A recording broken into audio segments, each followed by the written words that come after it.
In the world of Euphoria, a show built on raw emotion and fractured psyches, few moments are as shocking or as painfully laid bare as Cal Jacobs's monologue in the season 2 finale. For years, Cal has been the show's quiet monster. He is the stern, disapproving father, the successful businessman, the pillar of a seemingly stable suburban life. We see him through the eyes of his son, Nate, as a figure of cold authority and hidden rage, a man whose secret life of recorded sexual encounters in motel rooms is a toxic fuel for the family's dysfunction. He is, in short, the villain.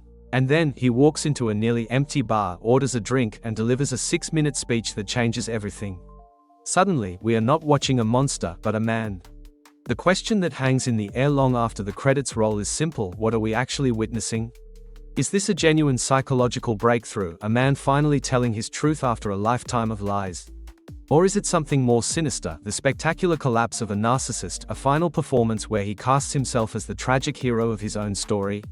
To understand the monologue, we must first understand the prison Cal built for himself. From a young age, Cal was conditioned to fit a specific mold. In flashbacks, we see a hopeful, sensitive young man, a talented athlete who falls deeply in love with his teammate, Derek. Their relationship is tender and real, a glimpse of who Cal could have been. But under the harsh gaze of his own father and the crushing weight of 1980s expectations, that love becomes impossible. He is given a brutal choice: conform or be destroyed. He chooses conformity. He marries Marsha, has children, builds a business, and plays the part of the family man. But the authentic self, the man who loved Derek, doesn't disappear. It is buried alive, and it festers. That festering wound manifests as a double life of secret, impersonal, and often aggressive sexual encounters, which he meticulously records. This isn't just cheating, it's a compulsive reenactment of his trauma, a way to exert control where he once had none, and a violent rebellion against the prison he himself maintains.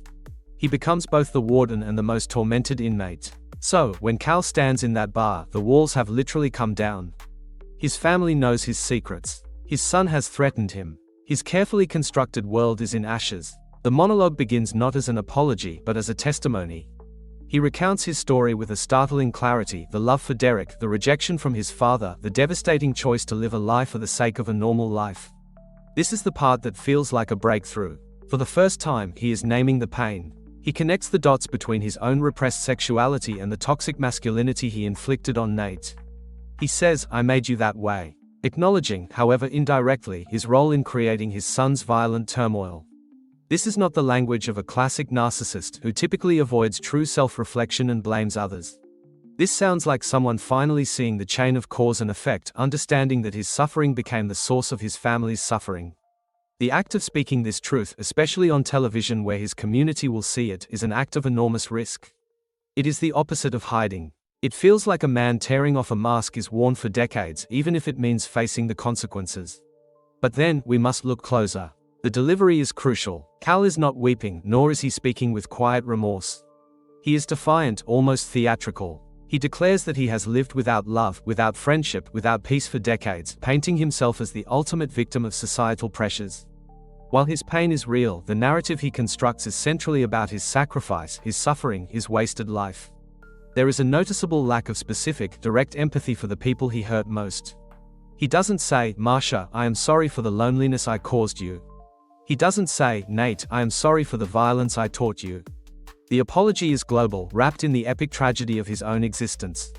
This is where the shadow of narcissism creeps back in.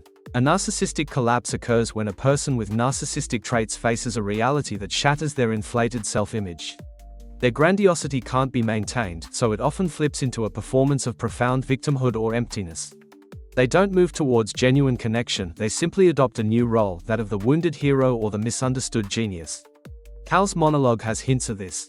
By broadcasting his pain so publicly, in a setting that feels more like a stage than a therapy session, is he seeking accountability, or is he seeking a new form of validation? Is he finally being real, or is he simply replacing the mask of the perfect father with the arguably more compelling mask of the tortured artist of his own life? He claims he is now free. But his freedom is declared in a blaze of self-destructive glory that further devastates his family. It's a freedom that looks remarkably like another form of abandonment. Perhaps the most honest answer is that it is both a breakthrough and a collapse, and that these two things are not opposites, but twisted together. The human psyche is not a simple switch between healthy and unhealthy. For a man like Cal, whose entire personality was built around a false self, breaking down that false self is going to be messy, ugly, and self-involved. The first raw emergence of a long-buried truth might look shockingly like narcissism because it is, necessarily, all about him. He is starting from zero. After a lifetime of silence, the only story he can tell is his own. The breakthrough is in the content, the admission of truth, the tracing of trauma. The collapse is in the form, the defiant, performative, still self-centered delivery. The true test of a breakthrough is what comes after. Does it lead to change, to amends, to quieter and harder work? Or does it end with the dramatic speech? We do not yet know Cal's full story. But in that bar, we saw a crack in the armor. We saw the wounded man inside the villain. Whether that man has the strength to build something new from the rubble, or whether he will simply lie down in the rubble and call it liberation, remains the unanswered question. Ultimately, Cal's monologue is a masterpiece of television because it refuses easy answers. It forces us to sit with the uncomfortable complexity of human damage. It asks us if we believe people can change, and if so, what that change actually looks like in its raw, early stages. Is it pretty? No. Is it perfect? Far from it. Is it a step? Almost certainly. For Cal Jacobs, after a lifetime of walking a straight line into hell, any step in a new direction, even a stumbling, chaotic, self-absorbed one, might be the only kind of breakthrough possible. It is not a redemption, but it is an unveiling. And in that unveiling, we are reminded that monsters are not born, they are made, piece by painful piece, by a world that often values lies over truth.